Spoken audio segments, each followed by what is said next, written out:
What is up, everybody? Happy Tuesday to you. Oh, you know, I tune in to some of the conversations that are happening. I'm a YouTuber in terms of watching news, catching news. And, I look at what regular people are talking about. Then I look at who some of these little social media plants are talking about. And, I really enjoy listening to Jason Whitlock this evening. He hit on a number of great points as usual. And he talked about the media. And I think a lot of people are talking about the media, and we're looking at how the media manipulates. And I think a lot of people are just trying to process how to respond to that, right? Because as we live in this age of censorship where individuals who are on the grounds, living life, seeing how things are playing out, and then they're looking at the news and saying, you guys are just sensationalizing stuff. That's what they're doing. They're just sensationalizing stuff. And people are buying into it because obviously they may be riddled with some insecurity, or, they need something virtuous to talk about or be about, but I think that what's happening is people's insecurities are being played on. And I think that they don't realize that this is happening. And it's happening on all sides of the spectrum, because when you are allowing your beliefs and your hopes and your dreams to be vested in the schemes of men that do not care about you at the end of the day, you become like this lost soul. You become angry, and you're really leverageable for the devil to just infiltrate. Because the devil really likes us when we're weak, when we're vulnerable, when we're open. That's why I don't do certain yoga techniques. I don't believe in clearing my mind. I believe in prayer, and meditating in prayer, talking to God, thinking about things, reflecting on things. I don't believe in clearing my mind and opening it up to energies. Some people believe in that. I don't believe in that. I believe that you only open yourself up to negative energies. And a lot of people who practice those things, they have a lot of weird negative stuff going on in their lives. They don't understand it, and sometimes those energies create positive things, which sucks you in to the point where you start feeling like, your soul is drained. And that is by design, because obviously demons want you distracted from our Lord above, Jehovah. And he is such a good God. But off that, I think that there's a lot of talking faces, a lot of people who are using religion as a badge of their relevance. And, it's disgusting. It's disgusting, well-rounded. But I've said this before in other videos I've done in the past. And Jason Whitlock touched on it tonight. So I want to reinforce this point that I am not the only person talking about the fact that, and he had Bryson Gray, I believe is the young man's name. He had Bryson Gray, who's a Christian rapper, on, and he touched on it too. The drill culture is a conduit culture to what's happening on the streets and the increase in crime.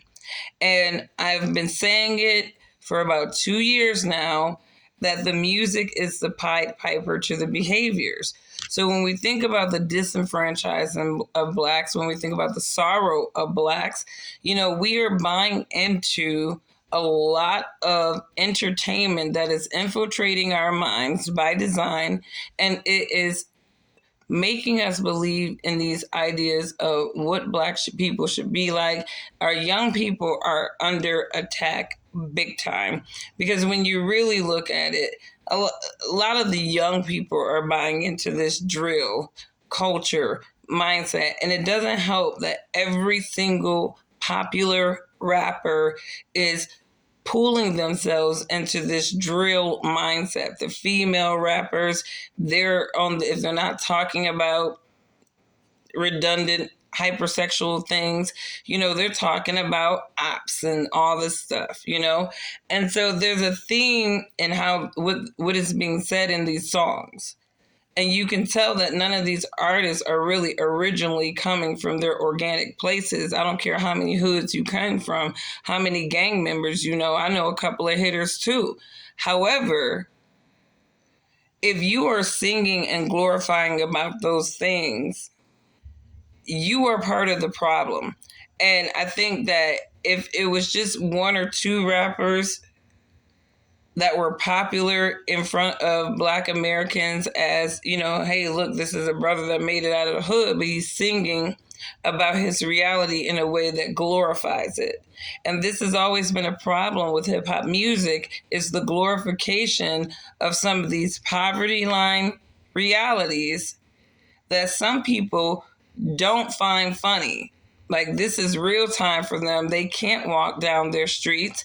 They can't go to sleep at night without hearing gunshots. That's real time for them. Kudos to Lil Durk, Lil Baby, if that's really where y'all came from and that's y'all reality. But to be out there promoting it in a way, you're not talking about it in a way where it's like, this was my reality, I got out of it. You're out here being the theme song for those horrible realities, a lot of that gang violence. I mean, these are soundtracks to me, soundtracks to killing. So, I'm glad that they touched on that point on Jason Whitlock's show, because it really does highlight that this problem is seen. And I feel like a lot of these people who are making decisions, I think what they do is they miscalculate the intelligence of Main Street. They miscalculate how Main Street is tying together some of these reoccurring patterns and the whys that are being asked on Main Street.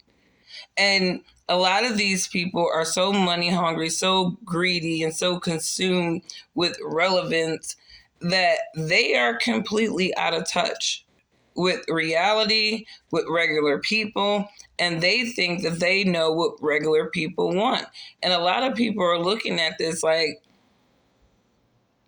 there are mothers that are crying right now because they are mourning their sons who bought into drill culture rap, and they were a casualty of buying into it.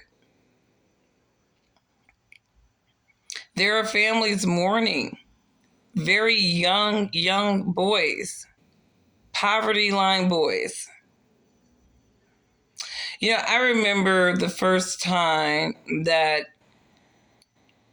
I lost a classmate. It was in high school. And I grew up, once I got into the foster care system, I grew up in a pretty normal neighborhood, middle class. My mom was very well invested. We didn't want for anything once we got into her house. And I'm going to tell you, there were kids even in the suburbs that bought into some of that gangster type rap growing up.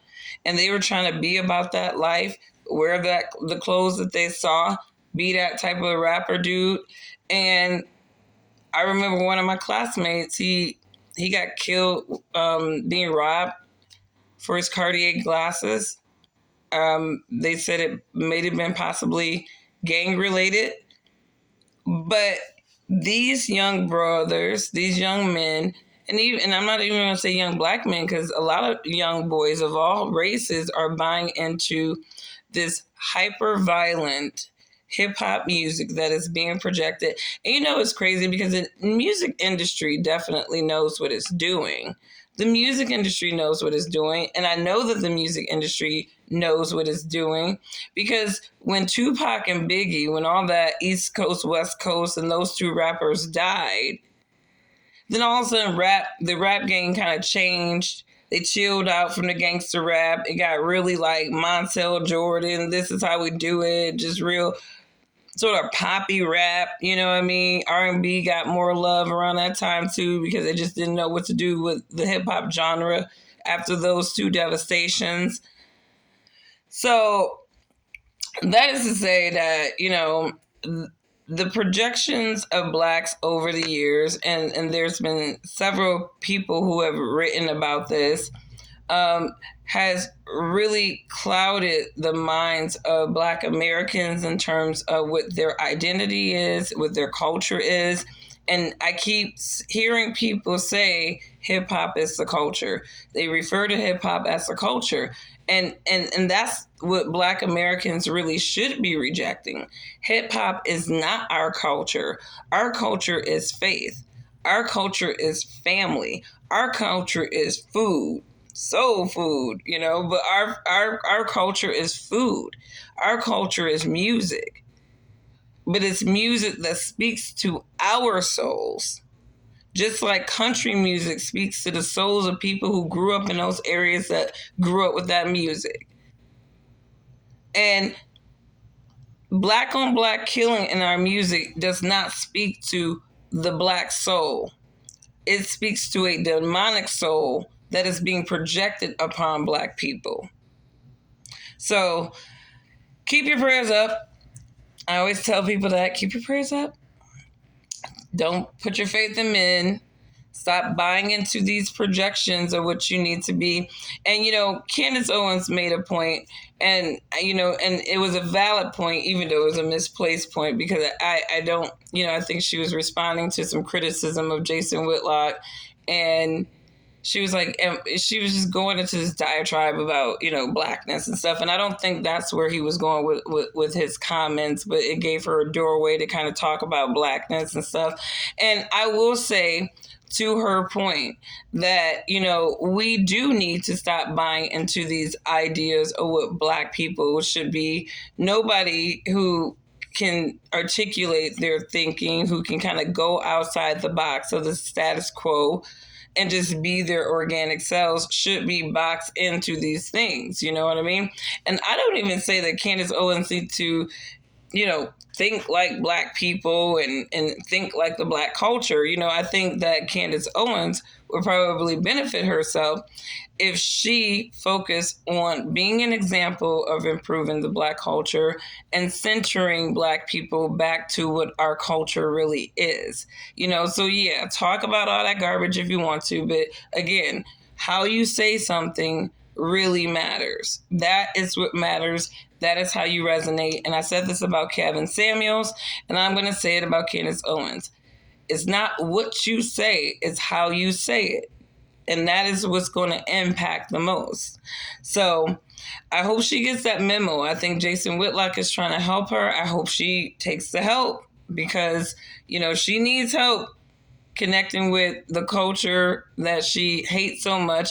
And here's the thing. I don't like the negative aspects of black culture.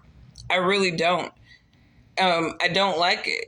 I think black culture is its own ethnic culture within America. It's part of that melting pot. And I think that we need to get back to what makes black culture so wonderful. Our family reunions, right? We need to get back to family reunions, right? We need to get back to music that inspires togetherness and us keeping our families together. We need to get back to stuff like that. And, I saw one of the comments in Jason Whitlock's live stream where the guy was like, Jason is always talking about how things used to be. And, my mom used to be like, oh, back in the day. And it's like, now that I think about it, back in the day was not a bad way to be because those people were better people. They understood how to struggle together. And so when you think about the dynamics that are continuously disenfranchising black people, we need to start focusing the conversation on racism and start thinking about what we are not doing and what we are not being accountable for.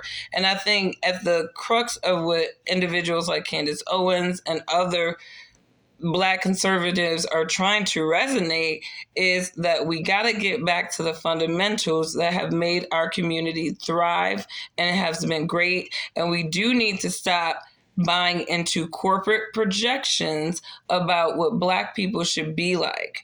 And we should stop buying into corporate projections about what the modern Black American experience is. And we should stop buying into corporate and academic projections about our history out of context constantly, which is being more politicized than anything.